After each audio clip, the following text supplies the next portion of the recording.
नमस्कार, संकल्प बाड़मेर के YouTube चैनल पर आप सभी का हार्दिक स्वागत है। आज जिला दर्शन की श्रृंखला में भरतपुर जिले के बारे में विस्तृत जानकारी आपको दी जाएगी। भरतपुर जिला इतिहास, भरतपुर जो वर्तमान के अंदर भरतपुर संभाग है, यहाँ बात करते हैं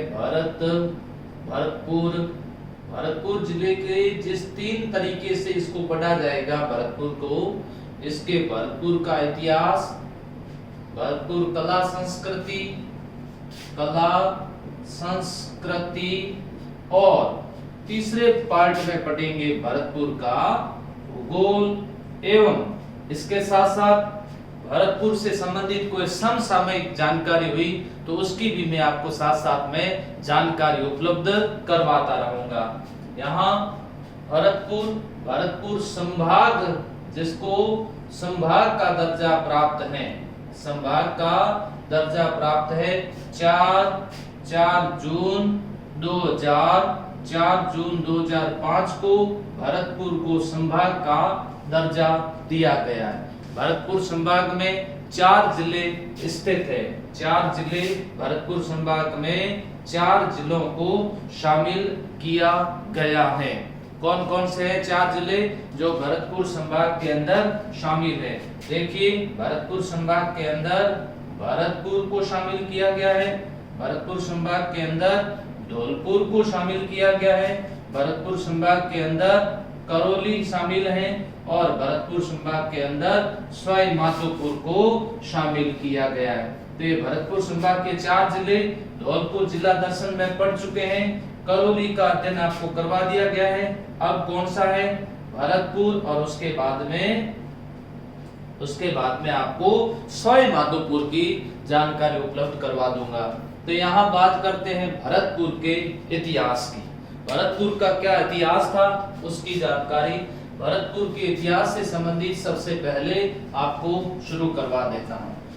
देखिए, जब इतिहास पढ़ते हैं तो सबसे पहले उसका थोड़ा बहुत परिचय पढ़ लेते हैं। परिचय मतलब भरतपुर पर कौन से राजवंश द्वारा राज किया गया था।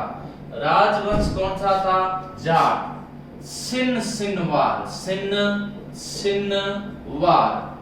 सिन्नवार जाट का यहाँ पर शासन हुआ करता था। दूसरी बात, भरतपुर के कुल देवता, भरतपुर राजवंश के कुल देवता लक्ष्मण देव भरतपुर राजवंश के कुल देवता थे। कुल देवी से संबंधित प्रश्न पूछ ले। भरतपुर राजवंश कुल देवी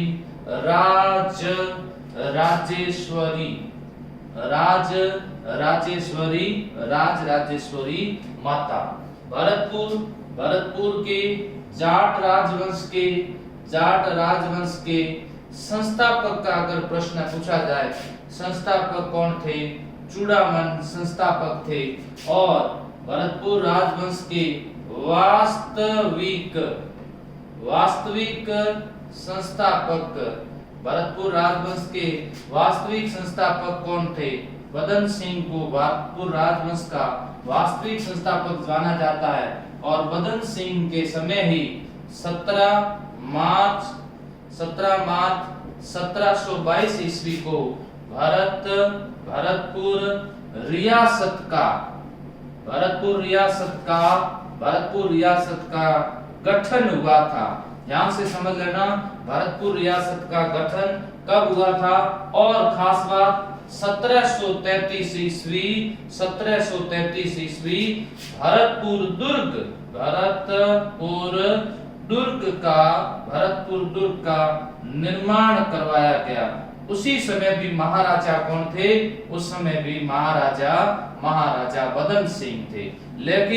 लेकिन इस समय निर्माण कार्य किसने करवाया था? निर्माण कार्य के उत्तराधिकारी जो महाराजा सूरजमल थे, उनके द्वारा निर्माण कार्य करवाया गया। देखिए, पहला प्रश्न क्या पूछा जाता है? भरतपुर में किसका राज था? राजवंश जाट सिन्नवार, कुल देवता लक्ष्मण। भरतपुर का नाम किसके नाम पर पड़ा था? भरत के नाम पर पड़ा। देखिए, ध्यान से समझते रहना बात को। भरत के नाम पर भरतपुर नाम पड़ा था। और लक्ष्मण को कुलदेवता, राज राजेश्वरी माता कुलदेवी, चूड़ामण संस्थापक, वास्तविक संस्थापक बदन सिंह, 17 मार्च 1722। कई बार ऐसे प्रश्न भी ऑप्शन में आते हैं, जब बदन सिंह ऑप्शन में भी नहीं होते हैं तो वास्तविक संस्थापक महाराजा सूरजमल, कई ऐसे प्रश्न भी मैंने देखे, लेकिन वो ऑब्जेक्टिव प्रश्न की बात है, यहाँ सीधा चल रहा है। तो 17 मार्च 1722 भरतपुर रियासत का गठन हुआ। 1733 ईस्वी, ध्यान से समझ लेना, 1733 ईस्वी भरतपुर दुर्ग का निर्माण कार्य करवाया गया, जिसको लोहागढ़ दुर्ग की संज्ञा दी गई है। लोहागढ़ दुर्ग की संज्ञा दी गई है। यहां से पढ़ते हैं, भरतपुर के इतिहास की जानकारी लेते हैं। भरतपुर का जाट राजवंश आखिर क्यों स्थापित हुआ? क्या ऐसी आवश्यकता पड़ी कि एक कर्षक राजवंश ने विद्रोह किया और यहाँ पर अपना राज स्थापित कर दिया? तो मैं थोड़ी सी आपको जानकारी दे दूं।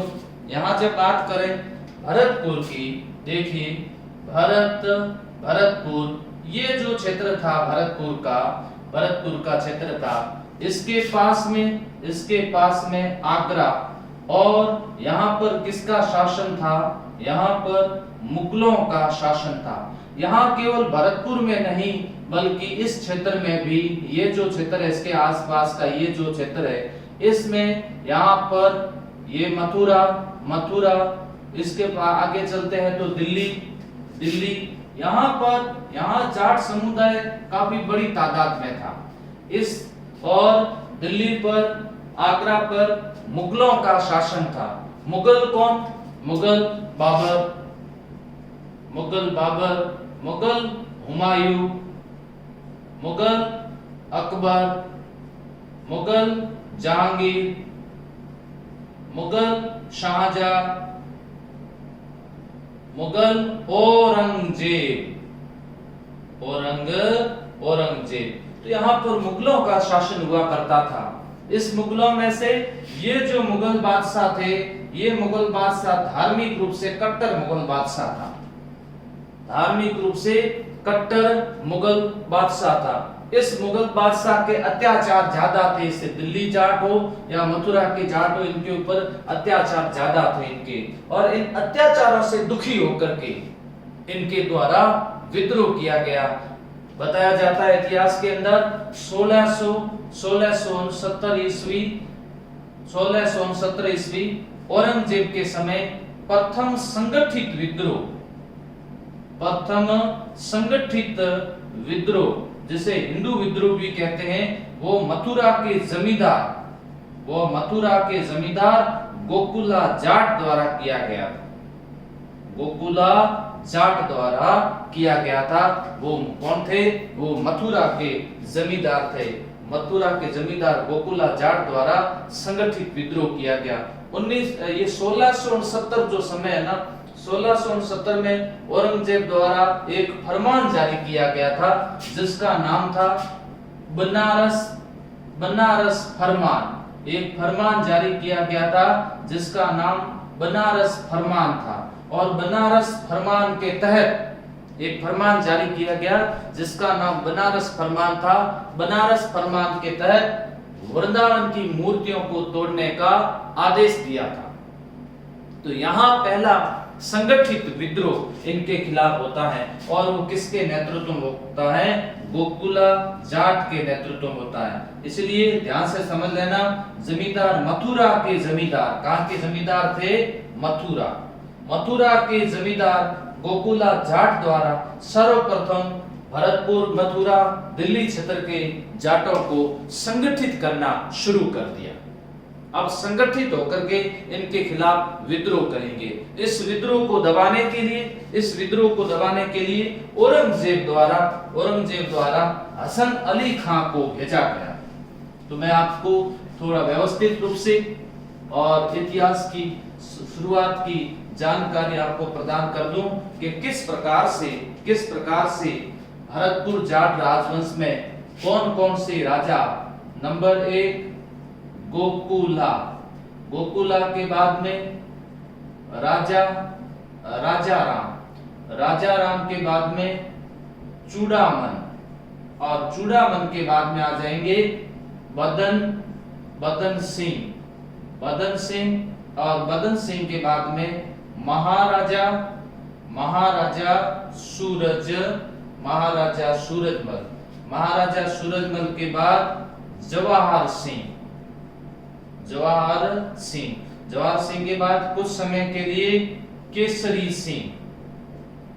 सिंह शासक रहेंगे, और उसके बाद में फिर वापस जवाहर सिंह के भाई जिसका नाम था रणजीत सिंह राजा बन जाएंगे।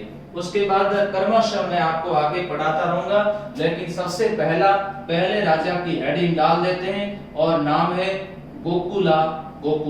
देखिए पहला परिचय इनका मथुरा के, कहां के जमींदार थे? मथुरा के जमींदार थे। दूसरा क्या पूछा जाएगा? सर्वप्रथम जाटों को संगठित किया। दूसरा ये प्रश्न पूछा जा सकता है, सर्वप्रथम जाटों को संगठित किया। और 1669 ईस्वी विद्रोह कर दिया इनके द्वारा। ये औरंगजेब के खिलाफ प्रथम, किसके खिलाफ? कौन से बादशाह? औरंगजेब के खिलाफ प्रथम संगठित विद्रोह था। औरंगजेब द्वारा हसन अली खां को भेजा गया। हसन अली खां को विद्रोह दबाने हेतु भेजा गया। तिलपत की लड़ाई, याद रखना, कौन सी लड़ाई बताओ? तिलपत की लड़ाई में गोकुला को पराजित किया गया, और गोकुला को पराजित करने के बाद बंदी बना दिया गया, और बंदी बना करके गोकुला की हत्या कर दी गई। हत्या भी बेरहमी से करते थे ये लोग। हत्या करने का तरीका भी इनका बेरहमी से था। शरीर के टुकड़े कर करके और बाजार में फेंक दिए जाते थे। इस तरह से हत्या करने से मामला शांत नहीं हुआ। इस तरह से हत्या करने से यहाँ के जाट समुदाय जो थे और ज्यादा उत्तेजित हो गए और ज्यादा भड़क गए। गोकुला के बाद में भज्जा सिंह, लेकिन भज्जा सिंह इतने योग्य नहीं थे। भज्जा सिंह के बाद में जो राजा राम बने थे, राजा राम बहुत समझदार व्यक्ति थे। राजा राम कुशल नीति के थे। राजा राम ने दो तरीके अपनाए थे। राजा राम को पता था कि इतनी बड़ी मुगल सेना के सामने सीधा लड़ना बहुत मुश्किल होगा, क्योंकि ये जब इतना बड़ा साम्राज्य आपके सामने हो, उनके सामने जाकर के आप सीधा मुकाबला करते हो तो आपके लिए ये बुद्धिमानी का परिचय नहीं है। तो यहाँ बुद्धिमानी का परिचय दिया किसने? राजा राम ने। राजा राम ने दो तरीके अपनाए थे। कौन कौन से दो तरीके अपनाए थे? एक लूटमार, दूसरा छापामार, महाराणा प्रताप की तरह। एक लूटमार और दूसरा छापामार। लूटमार इसलिए जरूरी था क्योंकि खुद लूट रहे थे। इन्होंने कौन सा सही तरह से धन इकट्ठा किया था। तो लूटा किसको जाता था? किसी गरीब व्यक्ति को नहीं लूटा जाएगा। गरीब व्यक्ति के किसी को नहीं लूटा जाएगा। इन किसको? मुगल खेमे, मुगल के जितने भी ठिकाने होंगे उन पर आक्रमण होगा और उनको लूटा जाएगा। खास करके आगरा पर धावा बोला जाएगा और वहां से धन संपत्ति लूट कर ला करके संगठित होने का प्रयास किया जाएगा। ये परिचय किसने दिया बुद्धिमानी का? तो दूसरे राजा के द्वारा इस तरह से परिचय दिया जाता है। तो मेरे पास समझ में आ गई होगी आपको। मथुरा के जमींदार जाटों को संगठित किया। सर्वप्रथम विद्रोह किसके खिलाफ? औरंगजेब। हसन अली खान ने तिलपत की लड़ाई में इनको पराजित करके और इनकी हत्या कर दी जाती है। दूसरा जो राजा है जिनके द्वारा भरतपुर क्षेत्र के अंदर महत्वपूर्ण भूमिका निभाई जाती है और उनका नाम है राजा राम। राजा राम शासक बने। इन्होंने भी औरंगजेब के समय ही 1685 ईस्वी को दूसरा विद्रोह कर दिया। इनकी दो नीति थी। नंबर 1 लूटमार करना और दूसरा छापामार पद्धति अपनाना। सीधा युद्ध नहीं करना, ये इनकी दो नीति थी। सीधा युद्ध तो इस बड़ी सेना के सामने करोगे तो यहाँ पराजित हो जाओगे। ये दो तरह की इनकी नीति थी। राजा राम की नीति थी। राजा राम के द्वारा आगरा पर राजा राम के द्वारा आगरा पर धावा बोला गया और लूटमार की गई, लूटमार की गई। राजा राम के द्वारा अकबर की कब्र को खोद डाला गया। अकबर की कब्र कहां बनी हुई है? सिकंदरा आगरा के अंदर अकबर की कब्र बनी है। अकबर की कब्र बनी हुई, उसमें अष्ट धातु के जो बर्तन वगैरह बहुत सारा मतलब यूं वहां पर धन इनको प्राप्त हुआ था। कब्र खोदने का उद्देश्य ये नहीं था कि अकबर की कब्र को नुकसान पहुंचाना था। अकबर की कब्र खोदी गई तो हाँ बिल्कुल सही है, कब्र खोद करके उसमें से हड्डियां निकाल करके और उसका दाह संस्कार कर दिया गया था हड्डियों का, और वहां से जो भी इनको धन संपत्ति मिली थी वो लूट करके लेकर के आ गए थे। इधर औरंगजेब वैसे मराठों से तो उलझा हुआ है। उसके बाद औरंगजेब को लगा कि अब इनको भेजा जाए इनके खिलाफ। बीदर बख्श और आमेर के राजा बिशन सिंह को भेजा गया राजा राम को दबाने के लिए। इन दोनों के द्वारा पर लगातार प्रयास करने के बाद राजा राम को पराजित किया गया, और पराजित करने के बाद राजा राम को बंदी बनाया जाता है। बंदी बनाने के बाद औरंगजेब द्वारा राजा राम की हत्या कर दी जाती है और आगरा के अंदर उत्सव मनाया जाता है। ध्यान से समझना, किसकी हत्या पर औरंगजेब ने आगरा में उत्सव मनाया था, उस व्यक्ति का नाम था राजा राम। औरंगजेब ने इस तरह की बहुत सारी हत्याएं की थी। औरंगजेब का इतिहास जब आप पढ़ोगे तो इस तरह से हत्याएं करना ये किसका कार्य था? ये औरंगजेब का कार्य था। धोखा देना और धोखा दे करके हत्याएं करवाना, ये औरंगजेब के द्वारा अपनी धार्मिक कट्टरता का परिचय दिया जाता था। यहाँ आगरा के अंदर उत्सव मनाना, बीदर बख्श और आमेर के राजा बिशन सिंह को भेजा गया। सिकंदरा आगरा में अकबर की कब्र को खोदा डाला, क्योंकि नाम क्या था? देखिए, नाम था राजा और साथ में पीछे लगता था राम। राजा और राम जिसका नाम हो उसके पास में बहुत सारे तरीके होते थे। लूटमार करना, छापामार पद्धति का प्रयोग करना, आगरा पर धावा बोलना और आगरा को लूटना। यहाँ राजा राम के समय काफी संख्या में जाट संगठित हो चुके थे और इनके उत्तराधिकारी भी मजबूत हो चुके थे। उत्तराधिकारी भी अलग अलग, कोई बेटे कोई भतीजे, और उनके द्वारा साम्राज्य संभालने में वो भी सक्षम हो चुके थे। अब जो उत्तराधिकारी बनेंगे उनका नाम है, उधर लिखा हुआ देखो, चूड़ामन जो अगले उत्तराधिकारी होंगे। फिर एक अच्छे राजा भरतपुर के अंदर अपना राज संभालते हैं, भरतपुर क्षेत्र के अंदर अपना राज संभालते हैं। यह भी समझदार, कुशल, युद्ध नीति में निपुण थे। चूड़ामन इनका नाम था। इनके द्वारा अपने आप को संगठित करने हेतु थून का किला बनाया, थून का किला बनवा दिया। थून का किला, ये देखिए थून, याद रखना किसने बनाया था? चूड़ामन के द्वारा थून का किला बनाया था। थून का, अब देखो इस क्षेत्र में दुर्ग बनने प्रारंभ हो गए। अभी डीग, कुमेर, वेर, भरतपुर ये सारे दुर्ग बनने, लेकिन यहाँ पर थून का किला बन चुका है। तो इनके द्वारा थून का किला बनाया गया। यहाँ इन्होंने जो अपना शासन है, इन्होंने अपना शासन इसी दुर्ग में अपना शासन चलाया था।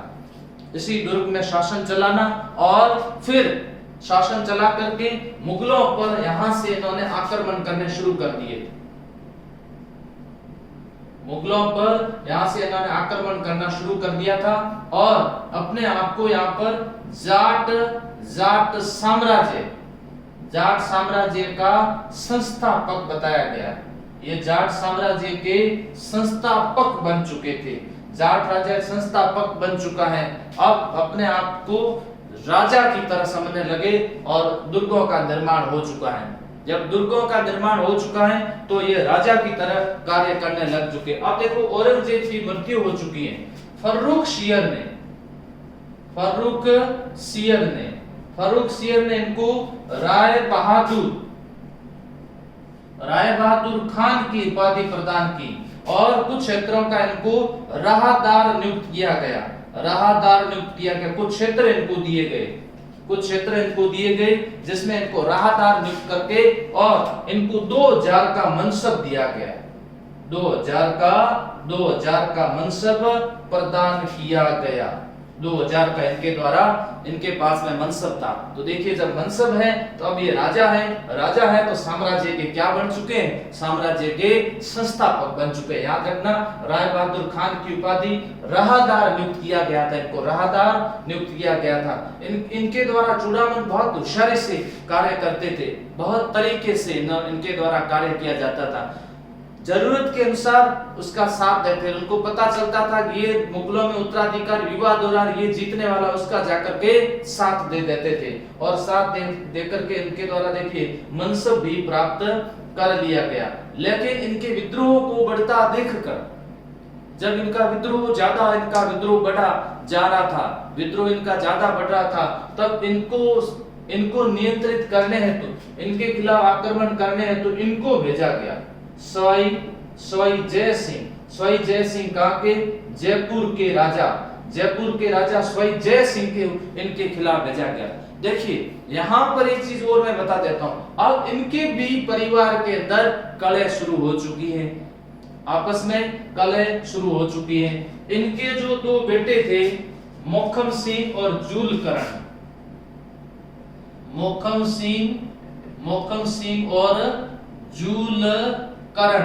जूलकरण, ये आपस में इनका विवाद चल रहा था।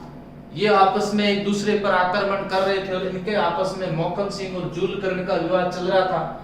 इधर इनका जो भतीजा था बदन सिंह भी विद्रोह कर रहे थे। सवाई जय सिंह ने होशियारी से काम करके बदन सिंह को अपनी तरह मिला लिया। ये सवाई जय सिंह की अच्छी नीति थी। सवाई जय सिंह ने बदन सिंह को अपनी तरह बदन सिंह को मिला लिया और ये राजा चूड़ामन जो है अपने बेटों की कलह के कारण परेशान हो गए। ध्यान से समझ लेना बात को, बेटों की कलह के कारण परेशान हो गए और परेशानी के अंदर इन्होंने आत्महत्या कर ली। ग्रह कलह के कारण आत्महत्या करने वाले भरतपुर के राजा कौन थे, उनका नाम था चूड़ामन।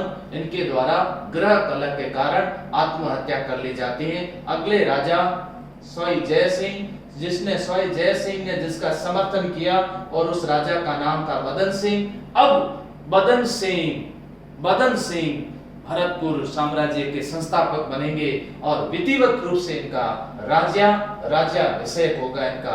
विधिवत रूप से राज्याभिषेक होगा किसका, बदन सिंह का। देखिए कैसे क्या क्या प्रश्न पूछे जाते हैं उसको पढ़ते हैं।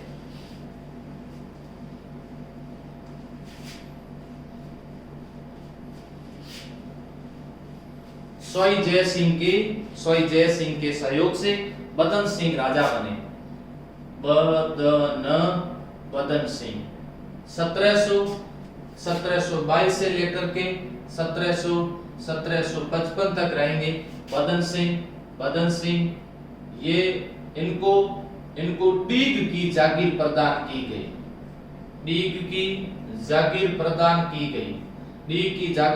की गई। इनका विधिवत रूप से राज्याभिषेक हुआ। महाराजा सवाई जय सिंह वहां पर उपस्थित थे। विधिवत रूप से एक राजा की तरह राज्याभिषेक हुआ, इसलिए इनको वास्तविक संस्थापक माना जाता है। इनको ब्रजराज की उपाधि प्रदान कर दी गई। किसके द्वारा, सवाई जय सिंह के द्वारा इनको ब्रजराज की उपाधि प्रदान कर दी गई। 2000 का इनका मनसब वापस कर, पहले इनका बीच में मनसब छीन लिया गया था, अब वापस इनको मनसब प्रदान कर दिया गया। इन्होंने 17 मार्च 1722 ईस्वी ये नई रियासत स्थापित कर दी जिसका नाम था भरतपुर रियासत स्थापित हो चुकी है। देखिए 17 मार्च 1722, यहाँ देखिए सवाई जय सिंह ये जयपुर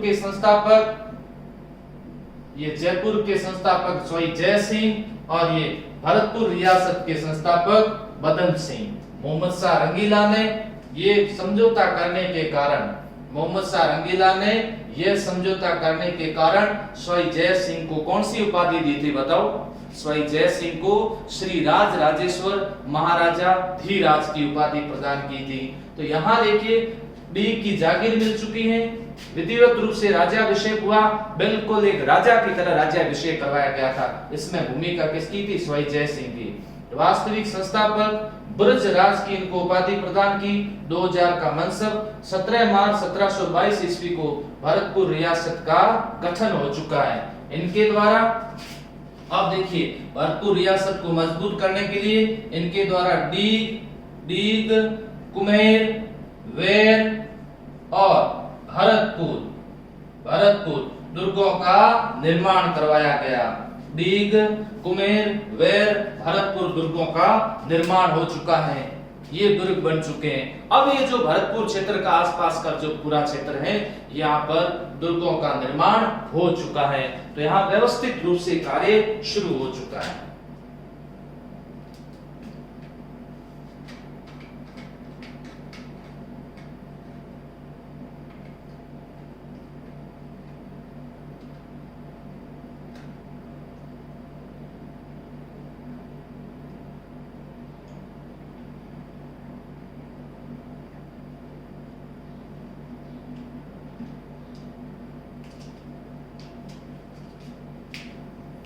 अब बात करेंगे इसके बाद में महाराजा सूरजमल के इतिहास की बारे में।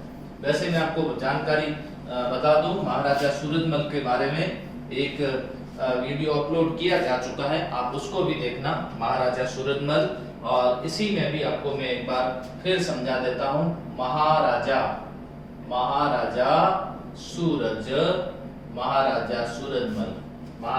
सूरजमल 1755 1763। देखिए 1756 से वास्तविक है, लेकिन इस समय 55 में राज्याभिषेक हो गया था। अब देखो दो इतिहासकार बातें बताते हैं। एक तो कहते हैं कि बदन सिंह के पुत्र थे, कुछ इतिहासकार बताते हैं कि बदन सिंह के भाई रूप सिंह के पुत्र थे। तो बदन सिंह के दत्तक पुत्र ऐसा बताया जाता है कि रूप सिंह के पुत्र थे। माता का नाम गंगा या माता का नाम देवकी था। देखिए इतिहासकार अलग अलग जानकारी यहाँ पर दे रहे हैं, अलग अलग जानकारी इतिहासकारों के द्वारा दी जा रही है कि दत्तक पुत्र थे। उपनाम इनके पूछा जाए, जाटों का प्लेटो कहते थे और जाटों का अफलातून कहते थे। बुद्धिमान राजा थे, जाटों का प्लेटो कहते थे, जाटों का इनको अफलातून कहते थे। ओडियस से इनकी तुलना की गई है। जाट साम्राज्य की इनको आंख कहते थे। जाट साम्राज्य की इनको आंख कहते थे। बदन सिंह के समय 1733 ईस्वी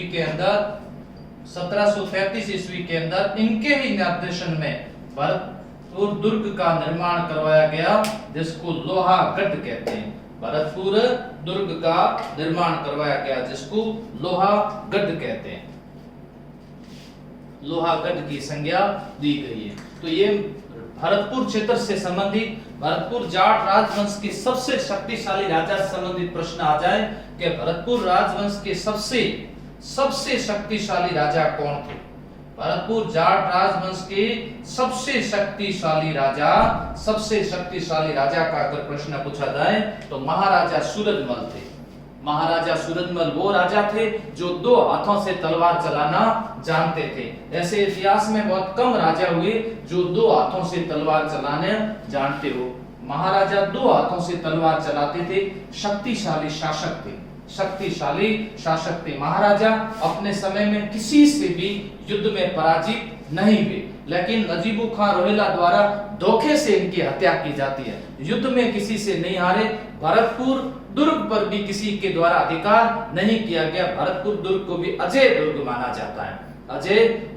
जाता है। हालांकि मैं आपको जानकारी भी बताऊं, बाहरी क्षेत्र में जब युद्ध होते थे उस समय जरूर पराजित होते थे शासक, लेकिन भरतपुर दुर्ग को जीतना थोड़ा मुश्किल था। भरतपुर दुर्ग जीतना मुश्किल था। यहां मैं और बात बता देता हूं, महाराजा सूरजमल के समय महाराजा सूरजमल के द्वारा आगरा पर आक्रमण किया गया। 1761 ईस्वी आगरा पर धावा बोला गया। महाराजा सूरजमल के द्वारा दिल्ली पर धावा बोला गया, दिल्ली के ऊपर धावा बोला गया। ये जो क्षेत्र जो पड़ता है मथुरा मेरठ, ये इनके साम्राज्य में आता था। मथुरा है, मेरठ है, हरियाणा का रोहतक क्षेत्र है, ये इनके साम्राज्य के हिस्से हुआ करते थे। राजस्थान में धौलपुर साम्राज्य इनका बहुत बड़ा साम्राज्य था। धौलपुर साम्राज्य के हिस्से हुआ करते थे, इनके समय साम्राज्य के हिस्से हुआ करते थे। यहाँ इस समय मुगल ताकत तो बहुत कमजोर पड़ चुकी है, मुगलों की स्थिति यहाँ बहुत कमजोर हो चुकी है। लेकिन इस समय भारत के एक छत्र शासक अपने आप को समझते थे और वो थे मराठे समझने लग चुके थे। लेकिन मराठों की और महाराजा सूरजमल से थोड़ी अनबन थी, कम बनती थी। तो पानीपत का जो युद्ध था, पानीपत का प्रथम युद्ध कब लड़ा गया? पानीपत का प्रथम युद्ध लड़ा गया 1526 में। फिर पानीपत का दूसरा युद्ध कब लड़ा गया? 1556 में। फिर पानीपत का तीसरा युद्ध कब लड़ा गया?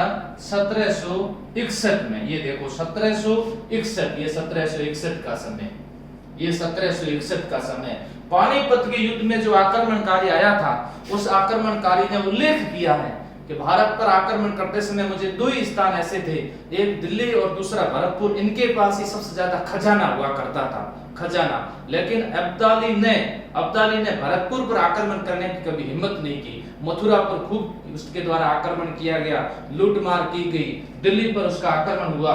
और पानीपत के युद्ध के अंदर महाराजा खुद इसको शिकस्त दे सकते थे, लेकिन जो लड़ने के लिए गए थे कौन?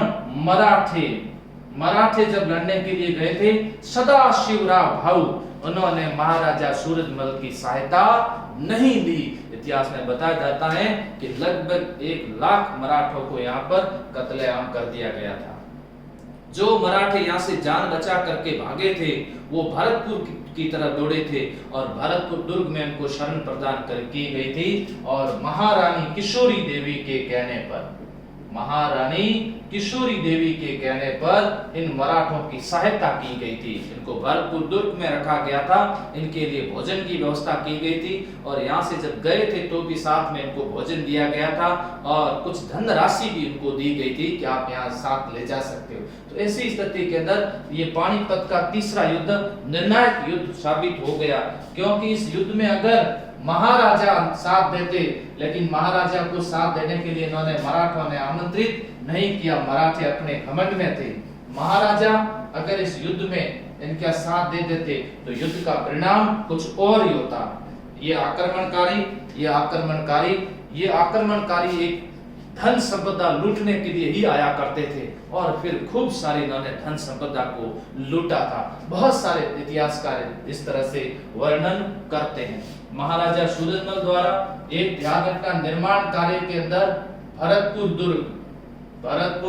दुर्ग, दूसरा डीग जल महलों का निर्माण करवाया।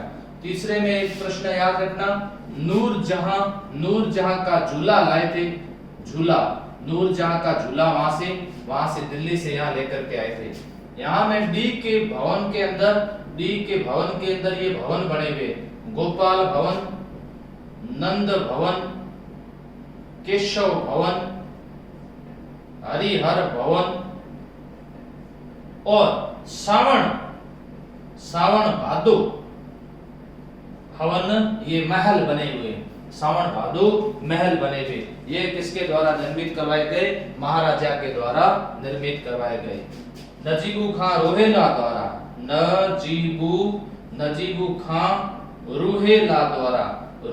द्वारा धोखा देने पर एक पठान सैनिक ने महाराजा की हत्या कर दी। महाराजा की हत्या कर दी। कब हुई हत्या महाराजा की? 25 दिसंबर 1763 ईस्वी को महाराजा की धोखे से हत्या कर दी गई। महाराजा की धोखे से हत्या कर दी गई। महाराजा की धोखे से हत्या होने के बाद अगले जो शासक हैं इनके पुत्र बनेंगे, जिसका नाम है जवाहर सिंह। महाराजा के पुत्र जवाहर सिंह, महाराजा के पुत्र रतन सिंह, महाराजा के पुत्र रणजीत सिंह, महाराजा के पुत्र नाहर सिंह, महाराजा के पुत्र नवल सिंह, इन सभी ने यहाँ पर शासन करने की दावेदारी पेश की गई थी। यहाँ पर शासन करने की इनके द्वारा दावेदारी पेश की गई थी। लेकिन राजा कौन बनेंगे?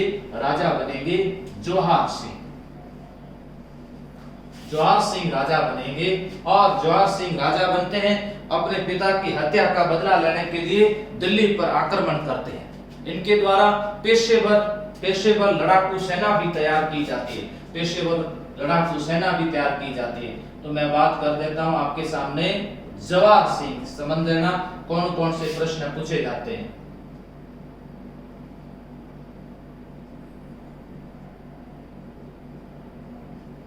जवाहर सिंह महाराजा के पुत्र थे। महाराजा सूरजमल के पुत्र थे। इनके द्वारा सेना के अंदर सिख सैनिक तथा पेशेवर सैनिक कौन? विदेशी लड़ाकू सैनिक शिमरू को सेना अध्यक्ष नियुक्त किया था। शिमरू को इनके द्वारा ने सेना अध्यक्ष नियुक्त किया था। इनके द्वारा दिल्ली पर आक्रमण किया गया और वहां दिल्ली से ये जो लगा हुआ था अष्ट धातु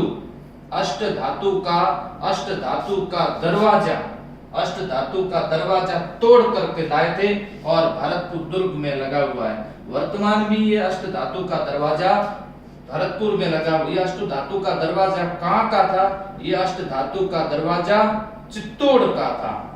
ये अष्ट धातु का दरवाजा चित्तौड़ में था और चित्तौड़ से तोड़ करके कौन लेके गया था? चित्तौड़ से तोड़ करके ले गया था अलाउद्दीन खिलजी। तोड़ करके लेके गया था अलाउद्दीन खिलजी ने। बहुत मजबूत दरवाजा और ले जा करके दिल्ली में लगा दिया था। इसको तोड़ना भी इतना आसान कार्य नहीं था, लेकिन महाराजा सूरजमल अपने पिता की हत्या का बदला लेने के लिए दिल्ली पर धावा बोलते हैं। मराठा द्वारा यहाँ पर भी धोखा किया गया और दिल्ली में नजीबू खां की हत्या करने नहीं दी गई।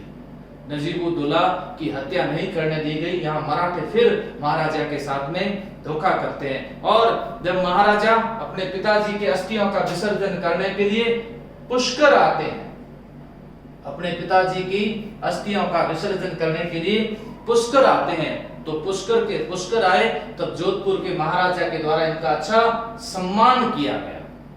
जोधपुर महाराजा इनका अच्छा सम्मान करते हैं। उस समय जोधपुर के महाराजा कौन थे बताओ आप? ये जोधपुर के महाराजा इस समय इनका सम्मान करते हैं। जोधपुर के महाराजा थे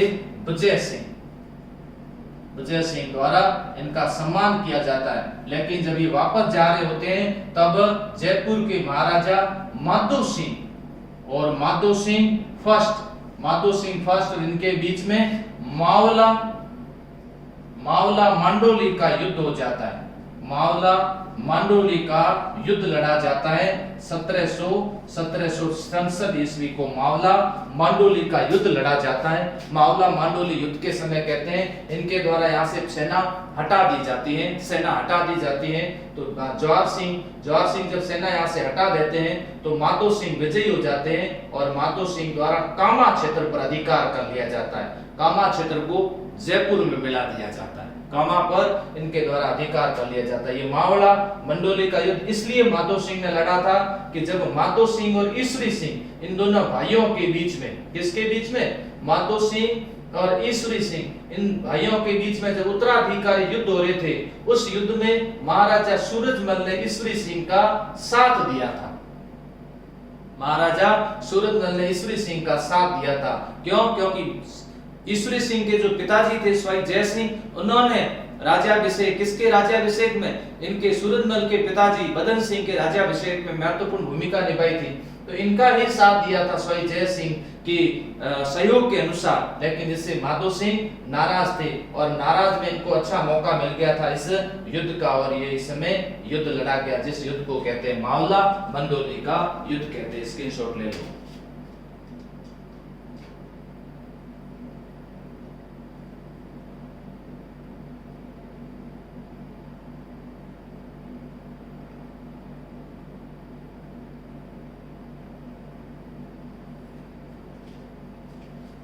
नेक्स्ट,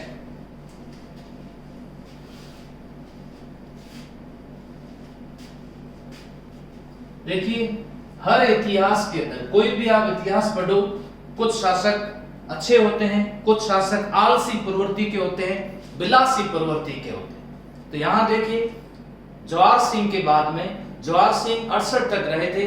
जवाहर सिंह के बाद में जो राजा बने जवाहर सिंह के भाई, जवाहर सिंह के भाई, देखो केसरी सिंह से पहले मैं एक राजा का नाम बता देता हूं। जवाहर सिंह के भाई रतन सिंह शासक बने थे। रतन सिंह अयोग्य राजा थे, अयोग्य राजा थे। रतन सिंह अयोग्य राजा थे, आलसी प्रवृत्ति के राजा थे, विलासी प्रवृत्ति के राजा थे रतन सिंह। ऐसे राजा साम्राज्य का पतन कर देते हैं, ऐसे राजा बने थे। इनके समय एक रूपानंद गोसाई ने इनको कहा कि मैं सोना बना देता हूं। ध्यान से समझना, क्या बना देता हूं? सोना, स्वर्ण, गोल्ड, सोना बनाने की कला जानता हूं और मैं सोना बना देता हूं। इन्होंने कहा बहुत अच्छी बात है, सोना बना दोगे तो अपना खजाना भर जाएगा और आप बनाइए। अब ऐसे मालूम नहीं व्यक्ति सोना कैसे बना देगा, तो इन्होंने कहा कि मैं रात में सोना बनाता हूं। एक कोई विशेष मंदिर है, वहां मंदिर में आपको चलना पड़ेगा, वहां सोना बनाऊंगा। तो ये लेके चले गए उनको वहां उस मंदिर में, और रात के समय में सोना तो बनाया नहीं, लेकिन रतन सिंह की हत्या जरूर कर दी। रतन सिंह की हत्या कर दी गई वहां। तो देखिए इस तरह से ये जो अयोग्य राजा हुआ करते थे, ये हर रियासत के अंदर होते थे, और ये साम्राज्य के पतन के कारण बनते थे, साम्राज्य के पतन के कारण बनते थे। इनके बाद में कुछ समय के लिए शासक बनते हैं कौन? केसरी सिंह। केसरी सिंह जिसको केहर सिंह भी कहते हैं, केसरी सिंह जिसको केहर सिंह भी कहते हैं, केहर सिंह कहते हैं। लेकिन शासन व्यवस्था को वापस संगठित व्यवस्थित जिसने किया था उसका नाम था रणजीत सिंह। शासन व्यवस्था को वापस संगठित करने में, व्यवस्थित करने में जिसकी मेन भूमिका थी उसका नाम रणजीत सिंह था। और रणजीत सिंह के बारे में मैं आपको बता देता हूं, रणजीत सिंह। इनके द्वारा शासन व्यवस्था 1877 से लेकर के 1777 से लेकर के 1805 ईस्वी तक राजा रहते हैं। इनके द्वारा एक बार वापस भरतपुर क्षेत्र की शासन व्यवस्था को संगठित कर दिया गया, क्योंकि बीच में देखो केसरी सिंह और रतन सिंह के कारण काफी अस्त व्यस्त हो चुका था। इनके द्वारा वापस संगठित किया जा चुका है, और अब इनके ऊपर अंग्रेजों के आक्रमण शुरू हो जाएंगे। क्यों? क्योंकि इन्होंने जसवंत राव होलकर को शरण प्रदान करने के कारण भरतपुर दुर्ग के ऊपर जनरल लेक द्वारा आक्रमण किया गया। जनरल लेक ने भरतपुर दुर्ग पर कितनी बार आक्रमण किया था? प्रश्न आए। जनरल लेक के द्वारा 5 बार आक्रमण किया गया था। जनरल लेक के द्वारा प्रश्न आ जाए कि जनरल लेक ने कितनी बार आक्रमण किया था? जनरल लेक के द्वारा 5 बार आक्रमण किया गया।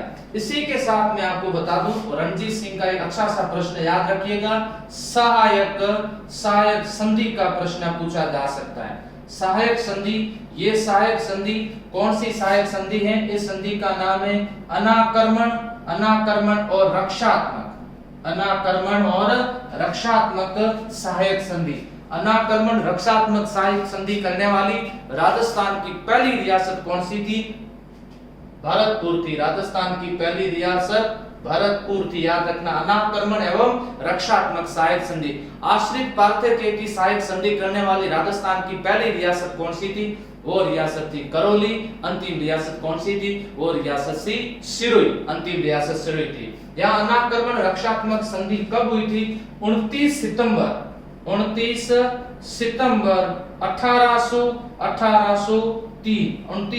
1803 को हुई थी। 3 लेकिन 2 तिथि इसमें याद रखना, 2 तिथि वापस याद रखना, नवंबर 1805 ये 2 तिथि इसलिए मैं बता रहा हूं, जब ये 29 सितंबर 1803 को संधि हुई थी। इस संधि की शर्तों का पालन अंग्रेजों द्वारा नहीं किया गया। जनरल ले के द्वारा इस समय आक्रमण किए जा रहे थे। 1805 तक जनरल ले के आक्रमण हुए थे। नवंबर 1805 में जब जनरल ले को लगा कि हम जीत नहीं सकते, तो नवंबर 1805 के अंदर इन्होंने वापस संधि कर ली थी। इसी संधि को वापस दोहराया गया। तो ये 2 तिथि आप याद रखना, एक 29 सितंबर 1803 और नवंबर 1805। ये परीक्षा में दोनों एक साथ नहीं पूछी जाएगी। इसी समय जनरल लेक ने इस दुर्ग को लोहागढ़ की संज्ञा दी गई थी। इस दुर्ग को लोहागढ़ की संज्ञा दी गई थी। कहा था इस दुर्ग को हवाई जहाज के आविष्कार से पूर्व जीतना मुश्किल है। भरतपुर दुर्ग अड़क जिमी हिमगिरी की चट्टान, सूरजमल के तेज को अब लो करत बखान। तो मैंने ऐसे सूरजमल के बारे में खूब सारे दोहे और खूब सारी अच्छी सी जानकारी अभी एक अलग सी वीडियो अपलोड किया है, आप उसको जरूर देखना। बहुत सारी डिटेल से उसमें बातें की गई है। तो इस समय ये राजा थे जिसका नाम था रणजीत सिंह। रणजीत सिंह शासक बने और इनके संबंधित ये प्रश्न आपको मैंने रणजीत सिंह से संबंधित बता दिए। अब मैं आगे की बातें, आगे जो राजा बनेंगे वो भी आपको सारी जानकारी दे दूं, क्योंकि भरतपुर का इतिहास चल रहा है। इतिहास की पूरी जानकारी आपको प्रदान कर दूं। भरतपुर इतिहास संबंधित कोई भी प्रश्न नहीं छूटेगा, ये मैं आपको और बता देता हूं। जितने भी आपको पुस्तकें पढ़ने की आवश्यकता नहीं है, मैंने सब पढ़ करके आपको बता रहा हूं। उसके बाद में राजा बनेंगे रणधीर सिंह। रणधीर सिंह, और रणधीर सिंह कब से कब तक रहेंगे? 1805 से लेकर 1823 तक राजा रहेंगे रणधीर सिंह। इनका एक प्रश्न आप याद रखना, 1818 की सहायक संधि किसके द्वारा की गई? बस ये संधि कौन सी थी? ये संधि थी आश्रित पार्थक्य की सहायक संधि किसके द्वारा की गई? बस इतना आपको याद रखना है। आश्रित पार्थक्य की सहायक संधि किसने की थी? तो यहाँ रणधीर सिंह, याद रखना रणधीर सिंह के बाद में बलदेव सिंह राजा बनेंगे। 1823 से लेकर के 1826 ईस्वी में बलदेव सिंह राजा बनेंगे। बलदेव सिंह के द्वारा एक मंदिर बनाया गया था जिसका नाम था लक्ष्मण मंदिर इनके द्वारा बनाया गया था। इन्हीं लक्ष्मण को भरतपुर का कुल देवता कहते हैं। भरतपुर का कुल देवता। इस मंदिर का निर्माण लक्ष्मण सिंह ने करवाया था। हालांकि पूर्ण बलवंत सिंह ने करवाया, लेकिन फिर भी आप याद रखिएगा निर्माण कार्य में जो प्रश्न आएगा वो यही पूछा जाएगा, निर्माण किसने करवाया था? तो याद रखना बलदेव। यहाँ देव का मतलब देवता और लक्ष्मण है देवता। देव से याद रखना देवता और लक्ष्मण है देवता। ये कुल देवता, लक्ष्मण कुल देवता का मंदिर किसने बनाया था? बलदेव सिंह ने बनाया था। 1826 ईस्वी तक रहेंगे। 1826 ईस्वी में बलदेव सिंह की मृत्यु के बाद राजा बनेंगे बलवंत सिंह राजा बनेंगे। तो मैं बलवंत सिंह से संबंधित कौन कौन से प्रश्न है वो भी आपको साथ साथ में बता दूं। बलवंत सिंह शासक बनेंगे 1826 से लेकर के और 1853 तक शासक रहेंगे। इनसे संबंधित निर्माण कार्य ही आपसे पूछा जाएगा। एक निर्माण कार्य इनके द्वारा गंगा मंदिर का निर्माण करवाया गया, ये प्रश्न पूछा जा सकता है। ये मंदिर मुगल और बौद्ध शैली में बनाया गया है। मुगल और बौद्ध शैली के अंदर ये मंदिर इन्होंने बनाया था। आगे का हिस्सा मुगल शैली में था, पीछे का हिस्सा इस मंदिर का कौन सी शैली में था? बौद्ध शैली में इन्होंने बनाया गया। दूसरा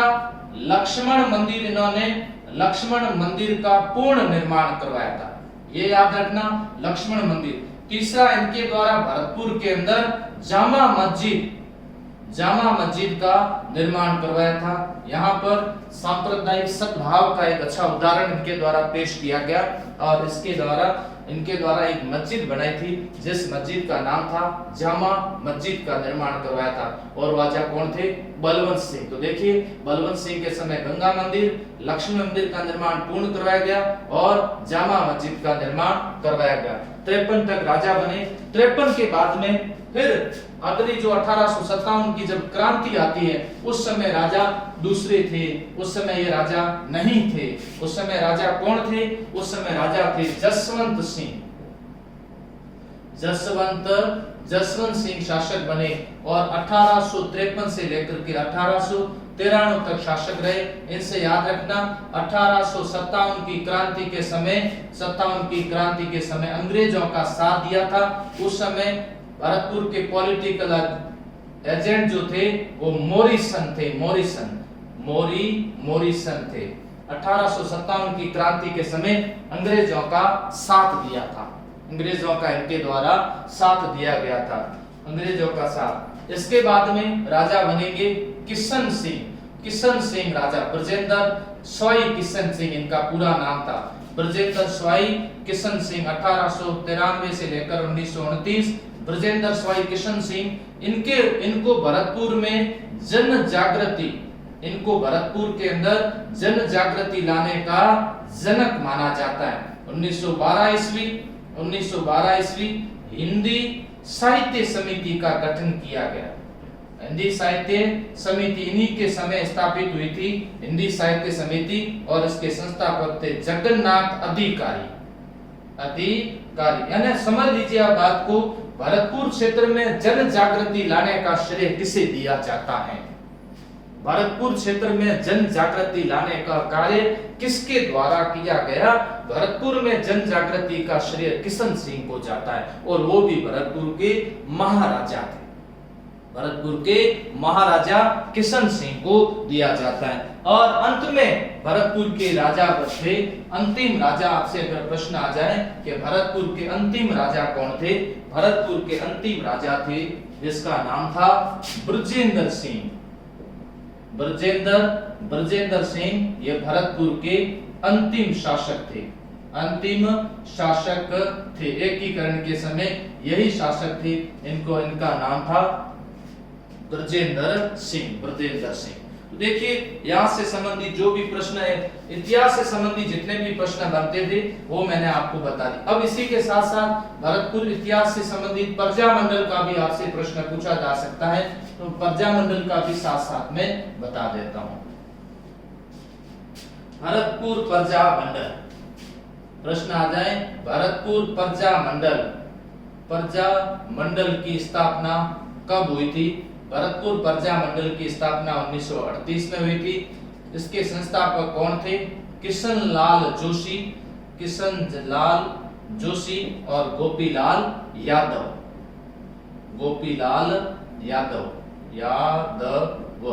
ये इस प्रजा मंडल के संस्थापक थे। कौन सा प्रजा मंडल? भरतपुर प्रजा मंडल के संस्थापक थे। 1938 में इस प्रजा मंडल की स्थापना हुई थी। देखिए मैंने आज आपके सामने भरतपुर के इतिहास के बारे में विस्तृत रूप से बात की। अब इस भरतपुर कुछ जिले ऐसे आएंगे, बड़े जिले, जिसको एक ही सेशन के अंदर करवाना मुश्किल होगा, इसलिए भरतपुर को 2 पार्ट में करवा दूंगा। एक पार्ट हो गया है पूरा, दूसरा पार्ट कल करवाऊंगा।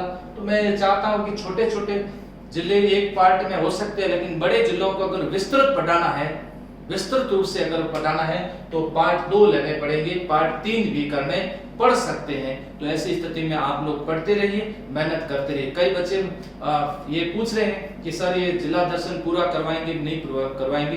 बहुत सारे बाहर के बच्चे भी ये मैसेज कर रहे हैं, मैं उनको बताना चाहता हूँ पूरे करवाऊंगा और आप लोग बढ़िया अच्छे तरीके से तैयारी करते रहें। अगर ये लॉकडाउन खुल भी गया तो भी मैं करवाता रहूंगा और आपको इसका फायदा जरूर होगा।